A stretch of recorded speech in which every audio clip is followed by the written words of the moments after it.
Right, this is Saphiron back with part 5 of my trophy case series. And today's is the Mechromancer. Well, technically I haven't done the last two on the same day.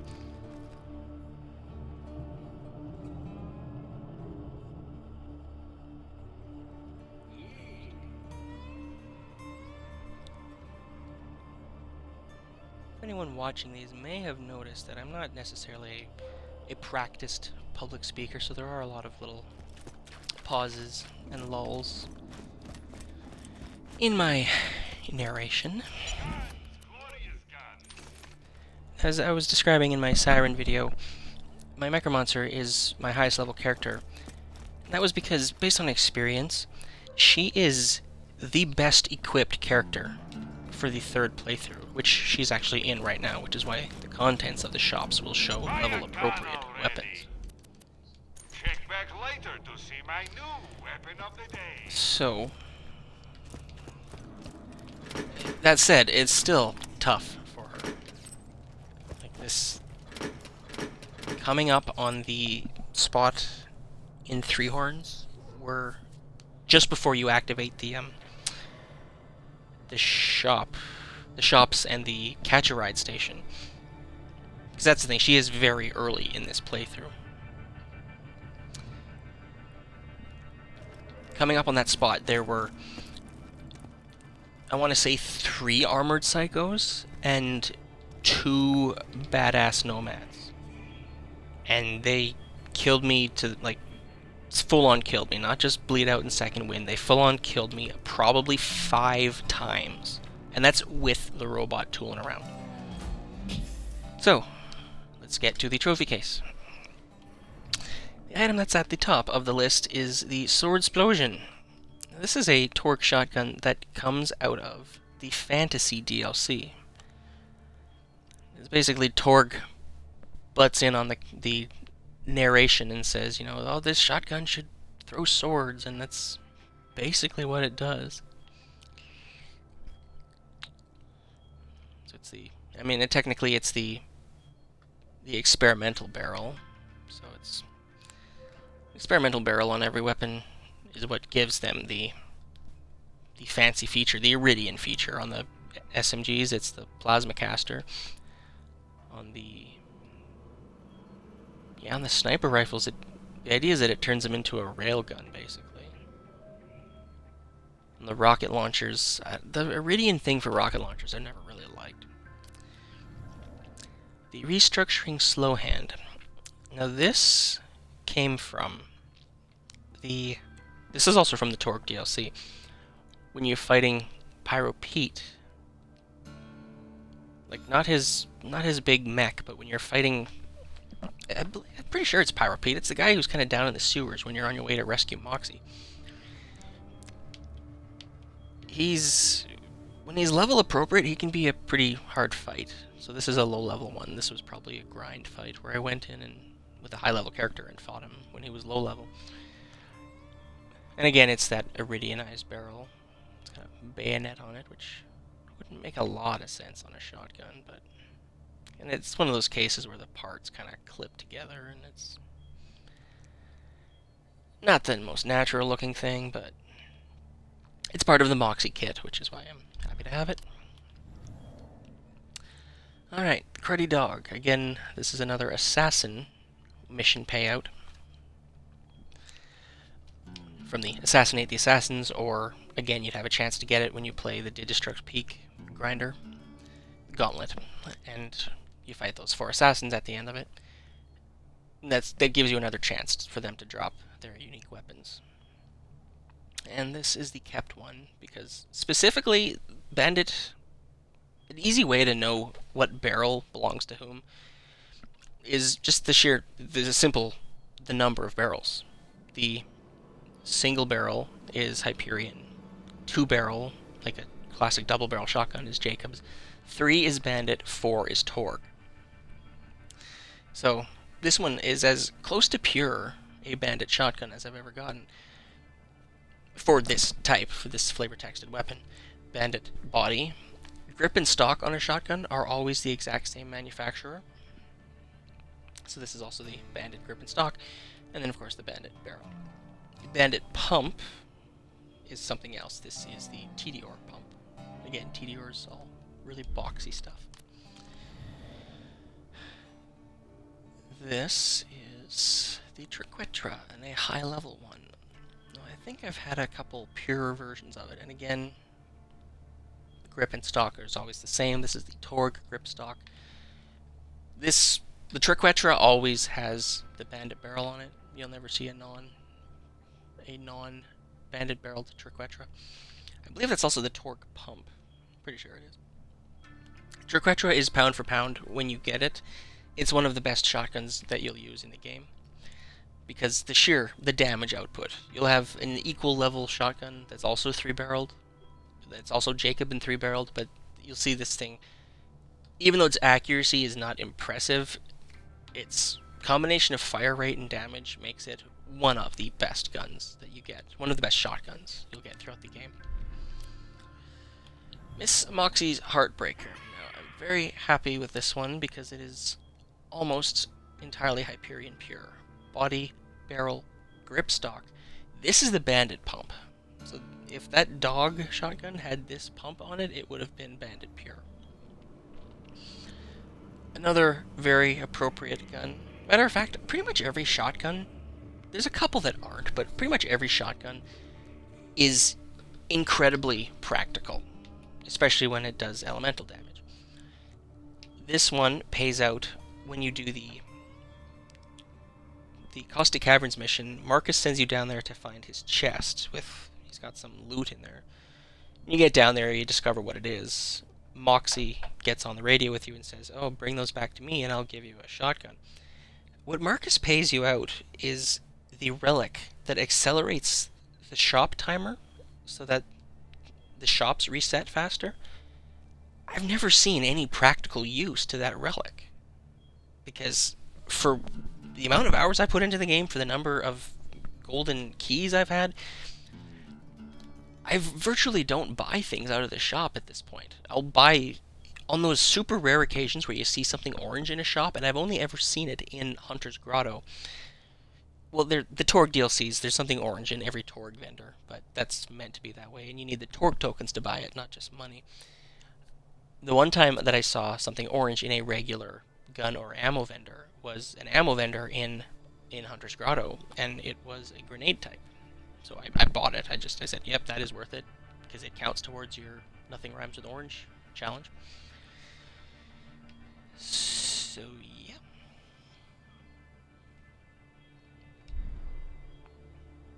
So that's my point. That is the one case where that relic might be useful, but otherwise, the shop timer rate relic, I got it once, realized what it did, and just said, yeah, I'm just gonna pay this mission out to Moxie from here on out. Quick loaded rock salt. I want to say that this is the shotgun that pays out from the Bloodshot Ramparts mission, where you go in. It's a Ninja Turtles homage, and this is the shotgun that Tannis pays out when you're done. Bandit, this is like the least pure version of this you'll find. Jacob's barrel, Jacob's pump, Tediore grip stock. And again, for its level, when you get it, it's relatively practical. Practical Shotgun 1340. Another one from a variable mission. When you're in the Bloodshot Ramparts, the first time you go through, I can't immediately remember why you go in there a second time. I think you go in there a second time to do the Ninja Turtles mission. And then, before you get to the switching point, where you go to the sub-levels and go fight through the rats, you encounter these bandits beating on a Hyperion robot, and he blows up and kills them, but his AI core is left there, and you pick him up and he tells you to put him in various things, because he's tired of being a robot. Well, his motivations are kind of dubious, but it basically ends with him saying, "Well, I'm tired of trying to kill you. Take me to Marcus if you want me to be a gun, or Dr. Zed if you want me to be to Dr. Zed if you want me to be a shield." Yeah, my controller's vibrating because this Mechromancer is still at the point in the story where Sanctuary still suffers the occasional bombardment from the satellite, from the space station. So yeah, when you use both the 1340 shotgun and the 1340 shield, they talk to you. Like, they talks to you when you reload. Yeah, I didn't put much use on the shield version of him. But that shield version will be in this trophy case, because again, as I forgot to do with my Siren, was explain the Mechromancer. When I set up her as the trophy case, I decided she would be shotguns and shields because she's kind of the tinkerer, the tech-savvy one. And the idea of turning a robot AI into a shotgun or a shield seemed like something that was very appropriate to her. So for that reason, she's the trophy case for those, for this catalog. Tidal Wave.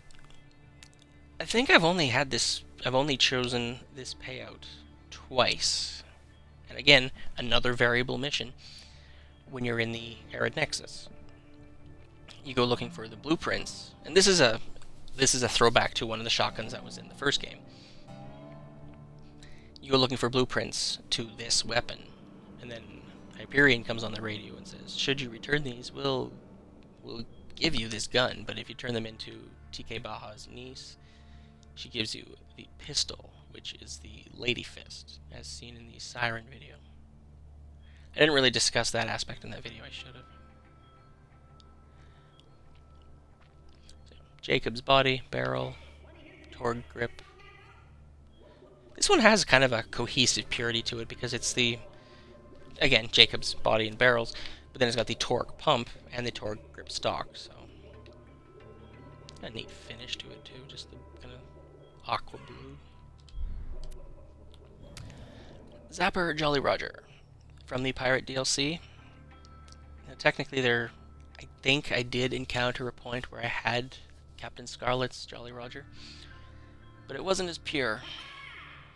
And I know the vendor purity in this case made me prefer this one, because banded body, grip stock, barrel, and you got a TDR pump. It's really neat design to it, though, that the idea that you could have a wood finish, like an overall wood finish on a shotgun like this. And in the hands of the Mechromancer, when she's got the certain points spread out a certain way, electrical damage, the Siren becomes the Mechromancer becomes an electrical siren. Especially like when she's built the way I've built her, and I'll show that off when I'm done going through this trophy case here. Landscaper, another variable payout. This is the shotgun you get if you turn in the Clan Wars mission after siding with the hillbilly. They give you the shotgun, and the shot goes out in an array of 4. So if it hits the ground, you've created kind of a minefield. And then after a second or two, they explode.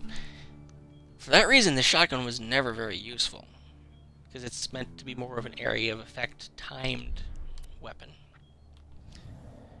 Captain Blade's Orphan Maker from the Pirate DLC. This is a 100% pure Jacobs shotgun. Body, grip. Jacobs shotguns stock because they're kind of the Calliope design. I think that's the name for it, when the gun hinges just behind the pump there. And then technically, I know I've heard this commented, I think it's a Simpsons commentary that actually talks about this, that double-barreled shotguns don't have a pump action on them. There'd be a grip there to support the gun, but it wouldn't pump, because you do that Calliope thing. If I'm using that word completely wrong, someone correct me, but where the gun opens and you slide the 2 shells in and then you close it again. So, as I've said, having a 100% vendor pure weapon is very appealing to me. And everything in the Captain Blade kit does something bad to you when you use it. Every time you fire this shotgun, it takes a bit of your shield. It basically behaves like you're getting hit. The Sunny Blockhead. Now, I believe I was actually given this shotgun. I didn't find it on my own.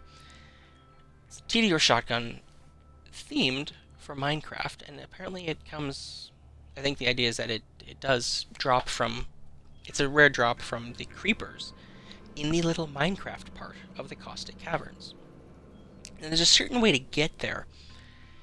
Right now, I'm tempted to start a playthrough, just for the sake of my channel, to create a playthrough of the game, which I would like to do, and I think I could very easily do over the next little while, because apparently I have the house to myself for the rest of the month. So yeah, it's an area in the Caustic Caverns, and this was a rare drop, and I've gone in there every time, because it also rare drops skins and heads, which I can show off in a moment. And this weapon was a rare drop from that as well. So I don't think I've put much use on it. TDR shotguns are the one TDR weapon that can actually be used effectively. Because the whole thing is that when you reload them, you throw them and they explode with the power of the ammo left in the gun. So the worst thing you can do to yourself is be using a TDR rocket launcher and then duck into cover right as you reload, because you're going to throw that rocket launcher at your feet and blow yourself up. Shotguns are a different story, because with most shotguns, you're emptying the gun before. Like, you're not firing off half of your clip and then reloading, which anyone who's played a shooter pretty much just gets used to doing. With shotguns, you empty the clip or the magazine, which makes TDR shotguns relatively useful, because you empty it, you throw it, it respawns in your hand. So in terms of being in the middle of a hectic firefight, a TDR shotgun would be far more effective. The Octo. Hammerlock pays this out after doing the old Scrappy, I believe. He sends you on a mission to kill a Thresher. You know, it's kind of neat, and this might be spoiler material, but in the pre-sequel, there is a mission that establishes that he's actually responsible for Threshers being on Pandora. They were on the moon. They were an indigenous species to the moon, and thanks to him, they're on Pandora. So he sends you to kill a giant one, and once you do kill it, this is the gun that he pays out. Again, not 100% pure, it's got the Torg grip stock on it, but... Hello, Xbox Kyle. As I've said, I look for vendor purity here. The TDR shotguns would be the easiest thing to fabricate, whether you do papercraft or more complicated versions, for the sake of cosplaying again. Just because they're so boxy. Like, you could literally just take a 2x4 and kind of use, a wood shop and cut it down to shape.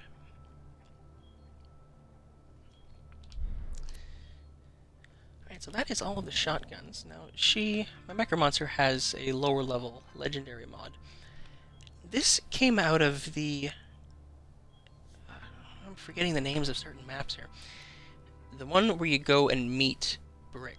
Again, spoiler information. I mean, the game is 4 years old now. If people who were going to play it have played it. If you haven't played it at this point, I think the statute of limitations on spoilers is a little done here. So the map you're in when you meet Brick, and you realize that he is the Slab King.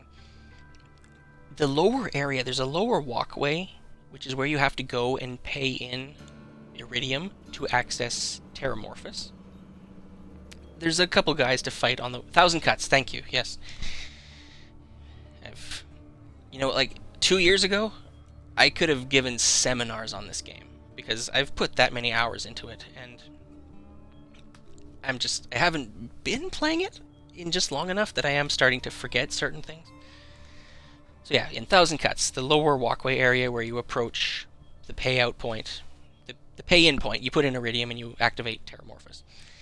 There are guys in that area you gotta fight, and I had a loot midget jump out at me. I was actually my siren, I think. Loot midget jumped out of a garbage can at me and killed him, and he dropped this. So, And at the time, my Mechromancer was already a little higher level, so it's worth it for the trophy case, but she doesn't put much use on it. So yes, my Mechromancer is the trophy case for the shields. So the bloom is always a matter of looking at the spec. You can look at it as a shield or as a weapon. And the one I'm trophy casing is the one that has been the better weapon in terms of recharge delay and total Nova damage. Well, capacity and recharge stuff makes it a better shield. Nova damage and radius makes it a better weapon. So, because this is a mission payout, if you've played 6 characters through 2 playthroughs, you get 12 versions of this. So for the second tier version of it, in terms of the perks of the spec, this has been the best version of the bloom. And it is one of the most practical shields too, because you get downed, that Nova goes off, might kill somebody, gets you back up. The Love Thumper, one of the most impractical shields in the game, because of the recharge time. 212 seconds, that's something like 3 minutes, I think. So you're 3 minutes without a shield. It is a roid shield, it is a melee shield, and I've so rarely used this shield type that this one might actually be useful for grinding that challenge. But yeah, this is another mission payout. It's one you do for Hammerlock, and you pick up a bunch of audio recorders. Yeah, I don't think I've ever really used it in full equipping. So the 1340 shield, as I mentioned with the shotgun, is the same. It's that same robot AI. This is what you get if you give him to Dr. Zed, and he puts it into a shield. Because he's an absorb type is one of the more practical shield types. And he probably got a little bit of use when he was level appropriate. I believe I did briefly have both the 1340 shield and the 1340 shotgun equipped, and I don't remember there being a whole lot of cross-conversation, because again, it talks to you. The Order. This is a shield that pays out when you do the mission for the 4 people standing at the entrance to Sanctuary. You come back from a certain mission, and then that's when they officially spawn there. And you have to listen to their various testimonies, and then you pick which one you think needs to die, and again, spoiler alert, it's the dude with the backpack on him that has the $sign on it. So, I think that one's probably a more logical solve than... I guess here's a question for the guy in my Twitch stream right now. What is the logic behind when you're talking to the sheriff to solve the murder of the guy lying in the street? What is the logic behind the fact that it's the sniper rifle brother who killed him? I have never figured that out, and I've to be fair, I've never sat down and looked it up online either. If you know, please enlighten me, because I've just never been able to figure that out. Rough Rider. Rare drop. Only encountered this, I think this was the only time I encountered this. It is from the Hammerlock DLC. 0 capacity. Now, I remember reading... I'd have to go to the Borderlands wiki and figure this out again, but apparently I think it's the Psycho who can put this shield to really good use, because he gets a bunch of perks when he has a shield at 0 capacity. So, yeah, rare drop from a Bullymong. Okay, so yeah, you're not sure either. I figured as much. Yeah, I'll just have to do that. I'll sit down and look it up, but I've just never understood that. You go and talk to those 4 people, and I don't know, I don't have enough of a Sherlock Holmes mind to put the clues together and figure out why it's that guy.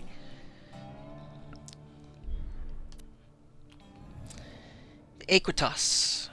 Part of a variable mission payout. The Veritas pistol, as seen in the Siren video, and the Aequitas shield. Again, it's an absorb type. Historically, again, as I've said before, as I said at the top of this video, I'm not a practiced public speaker, so I tend to stumble over my words quite a bit. Absorb shields are a little more practical than most because they do suck up ammo for you, and when it was... This version is level 50. Now, based on playthroughs, you wouldn't necessarily be this level when you get the shield. My Gunzerker did a bunch of tier 2 missions when he was already level 50. Like he was a slightly leveled up. I had finished second playthrough, so I took him back and I did some missions. So I would have gotten... Honestly, I think that's how I got... That's either how I got this shield or the level... And the level 50 Triquetra that was in this Mechromancer's bank. Captain Blade's Manly Man Shield. Uh-oh. Problem with my broadcast. Ugh. Says it's lagging. That's unfortunate. Well, hopefully it doesn't get too choppy.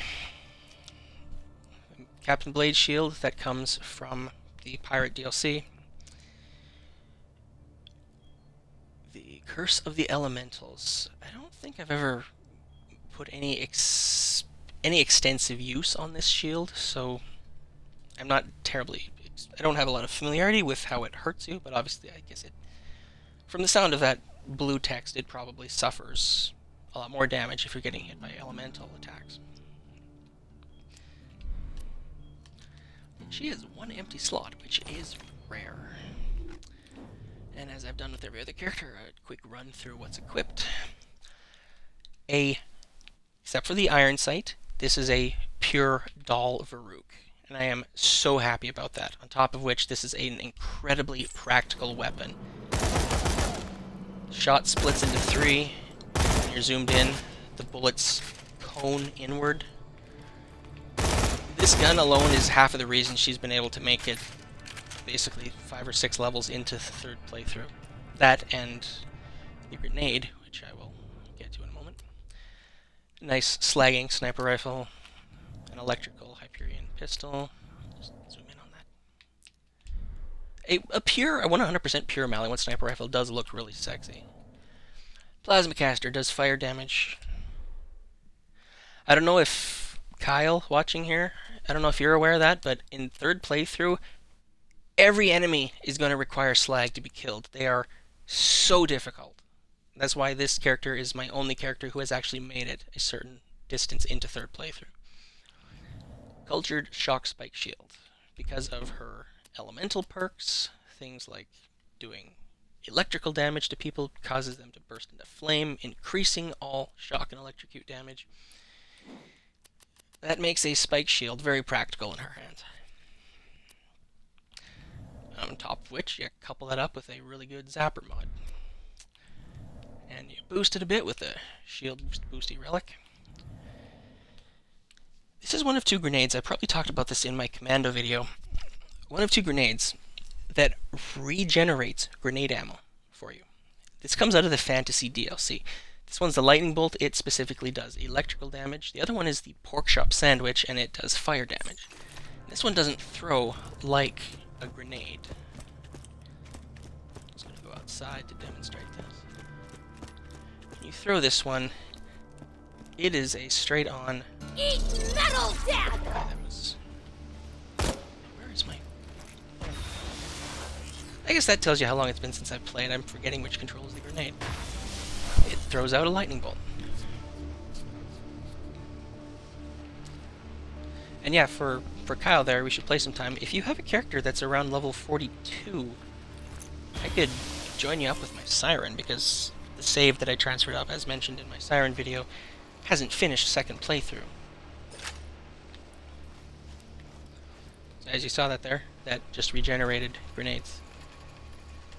Which is also incredibly helpful for being in third playthrough. Use the lightning bolt to regenerate the grenades. Okay. Oh, you got a topped out character, that's awesome. Lightning bolt to regenerate, level 50 longbow bonus package. Anyone who's used the bonus package knows what these things do. They're a 3-stage MIRV. 1, 2, 3. That is a room cleaning grenade. That grenade and my slag sniper rifle have been the most useful things in third playthrough. Aside from this Farouk, obviously. I don't know if I mentioned where you get this. When you're in the dust, you're looking for... Mordecai sends you on a mission to dig up a treasure chest. One of those... You kill both of those guys. You meet these two guys up in a graveyard. You kill them both, and they both have a chance to drop the... The one guy drops this Farouk, and the other guy drops the Vladov sniper rifle, which is also one of the most incredible weapons in the game. And she's got a bunch of fancy stuff in here. She's got the Hydra. This would be in her trophy case, but it's still useful for her. It is kind of the big brother to the Triquetra. And this comes out of the Hammerlock kit. I think it's that big, unpleasant... What is it? The stupid the enemies with the horns on their heads. I just forgot their name. But it's a rare drop from in the Hammerlock DLC. The double drop for nice. That's awesome. Yeah, I think I have two. If you not to pimp my stuff here, but if you checked out my assassin video on my YouTube channel here under Saphirin, you'll see my assassin has, if not two, then at least one of them. And yeah, they are it was the White Death on the 360, and then because that was a glitch apparently, the proper name is the Lyuda, and it is an AA gun in a single sniper rifle. It is very impressive. Yeah, Hydra for total stopping power. Corrosive kitten again. There was one of these in my, or two of these that did fire damage in my Gunzerker video. And again, Vladov guns are just some of the most practical. A nice Vladov caustic sniper, elemental Maliwan pistol, and some garbage. I find for sustained play, the Technophile is actually the best class mod for the Mechromancer, just because, you know, it boosts her shield, it improves the robot significantly, ups his melee damage 8/5, and it ups our shield perks. Does she have anything else fancy? Just a couple. A nice Slob Tesla. Again, when I've got her at the BFF capstone, and I can put her next point into the Little Big Trouble capstone. Basically by not even touching this side of the tree. This side of the tree didn't interest me at all. The cost, the cost benefit of all these perks was just so unattractive to me. This one, and Annoyed Android, was the only one that even slightly interested me, but you gotta get through 2 stages of that. And with her built like this, she is literally an electric siren. And I could take her into a low-level area just to show her off a bit. I guess that's a question for Kyle here. How choppy am I? Because I am wirelessly streaming this. Like, how choppy is my video and my audio? Like, are you losing a lot of my dialogue?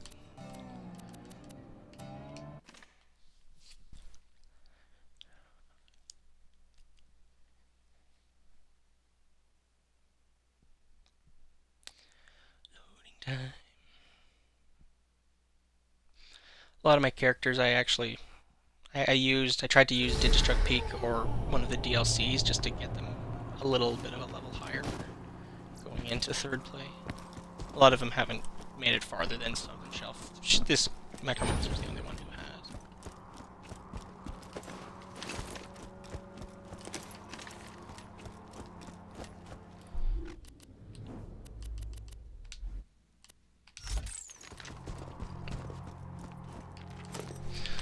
So yeah, what you tend to have to do here is, yeah, they're 57.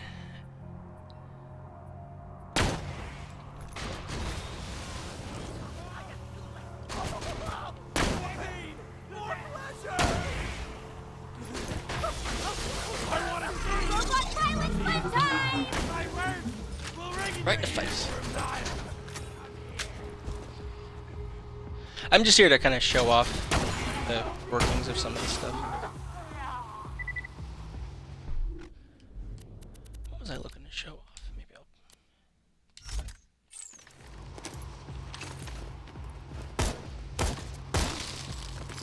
Well, I think it was just to show off the...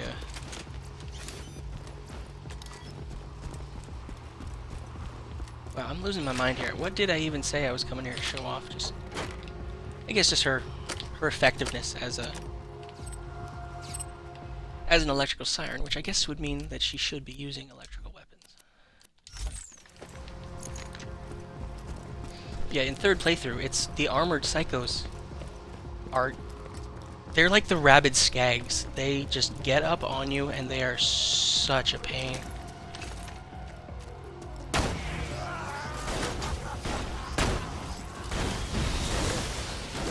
Alright, come on, controller.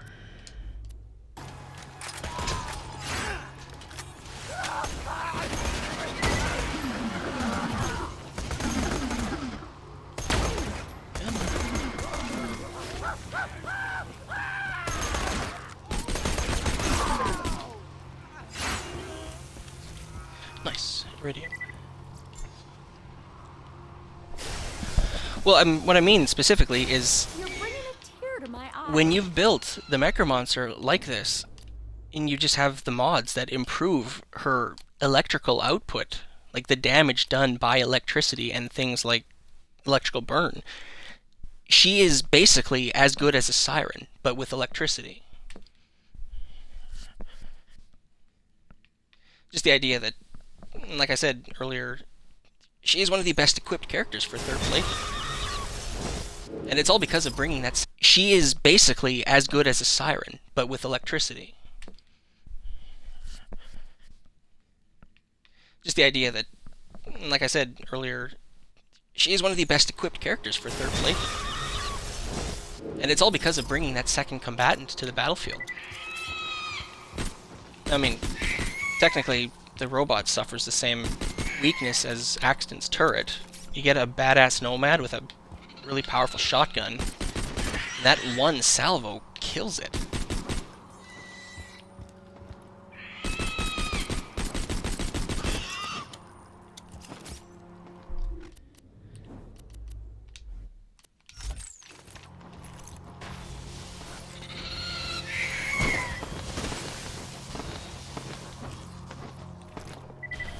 Yeah, I like the Gunzerker too. He was actually the first class that I played because that was kind of how they advertised the game.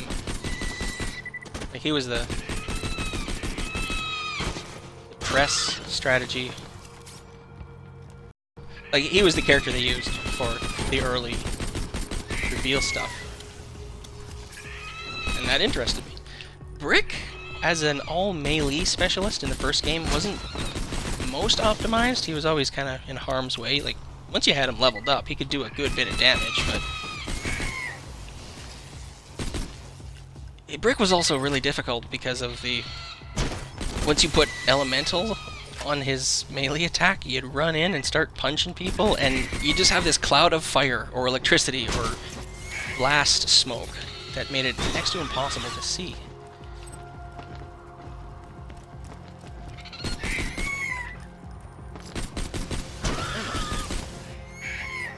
Never-ending supply of rock.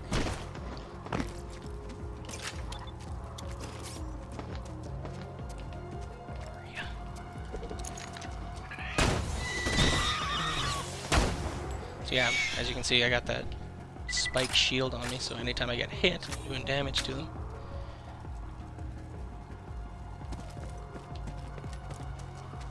Nothing. I know I saw a piece of iridium drop from one of these guys.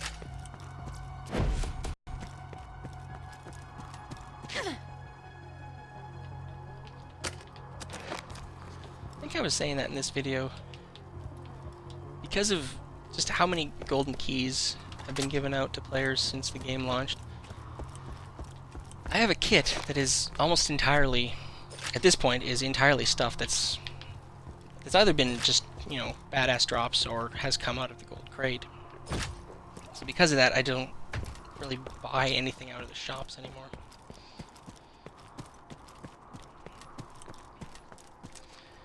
Go over here.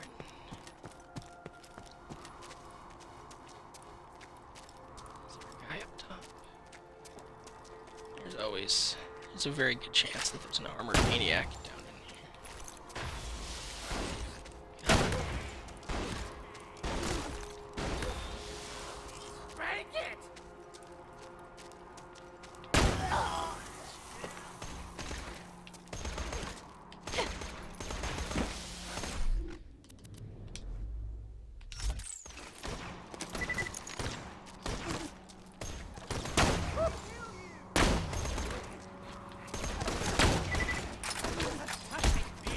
Hey, buddy.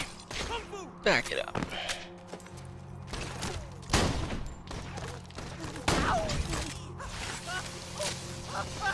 The needing slag for third playthrough is an imperative necessity for every other character, but because of the Mechromancer, because of this little perk, Interspersed Outburst, she's always got a chance to slag anyway. So again, just far more equipped for the third playthrough.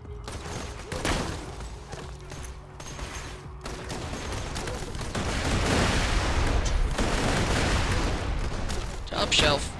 You son of a bitch. Boom. Run.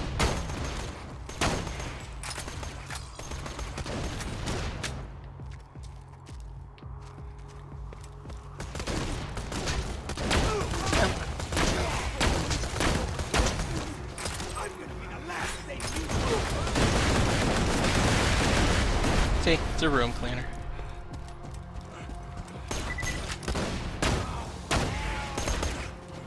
You can technically replicate this grenade too because I would have had it before loading the playthroughs to Xbox One. So that this level 50 bonus package exists on the 360.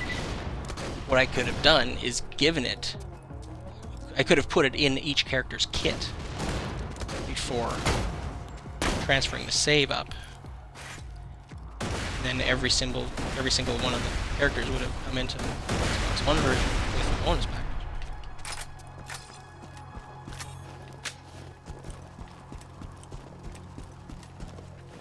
Yeah, this is just me messing around right now. So, I know for the sake of the people watching here, this video was basically just doing this so I could have a YouTube video that represents my Mechromancer trophy case. So what I might do right away here is it just makes editing easier. I'm just gonna stop the stream once I'm back in Sanctuary, and I might go on to my psychos. I actually have 2 psychos. They are specifically trophy cases for all the orange stuff. Other characters who have orange things in their kits or their trophy case. In the case of her, because she has the Necromancer class mod, there's no point in a different class having her class mod. But in terms of the sheer volume of orange stuff that I've encountered, my psychos are those trophy cases.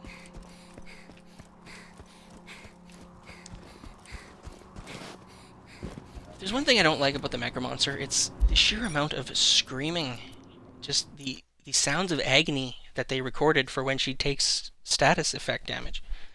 Like it's not that it's unsettling, it's just annoying. Just all the screaming and whatnot.